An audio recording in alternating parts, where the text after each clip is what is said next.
Good morning and welcome back po sa Panahon TV. Hindi nga lingid sa ating mga kaalaman na ang Pilipinas lantad sa mga sakuna. Katulad po yan ng pagbaha, pagguho ng lupa at lindol.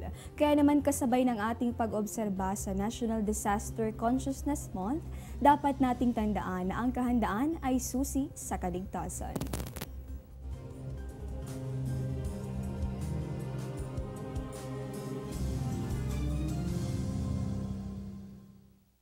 Ang climate change o nagbabagong klima ng mundo, lumalawak pa ang epekto.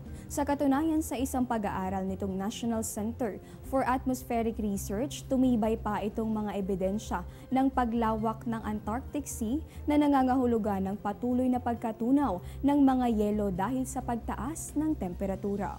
Nabatid na sa ngayon ay umabot na sa 7.78 million square miles itong lawak ng sea ice na sanasabing bahagi ng daigdig. At sa kaugnay na balita, patuloy itong pinangangambahan ang mga epekto ng climate change. Yan po ay sa iba't ibang bahagi ng uri ng mga species ng hayop. Ayon nga sa pag-aaral nitong Center for Ecology and Hydrology ng England, 800 species ng mga itong napilitan na mag-adapt sa nagbabagong klima ng mundo. Yan po ay mula pa noong taong 1960. Umaasa naman ang mga eksperto na ito ay maghuhudyat ng mas matibay na mga hakbang laban sa climate change. At samantala, madalas ka bang matoka sa pagmamaneho? Naku, narito ang ilang mga tips sa pagdodoble ingat ngayong panahon ng tag-ulan.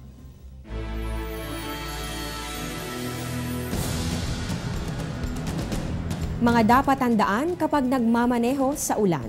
Bagalan ang takbo ng sasakyan dahil madulas ang kalsada na maaaring magdulot ng aksidente.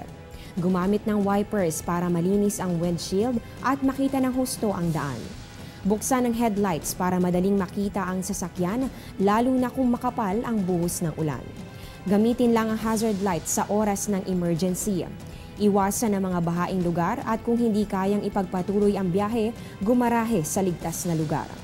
Maging listo sa mga babala kagaya ng manholes, butas-butas na kalsada at iba pang road hazards na maaaring hindi makita kapag may baha. Mag-ingat sa mga naglalakad at tumatawid para iwas aksidente.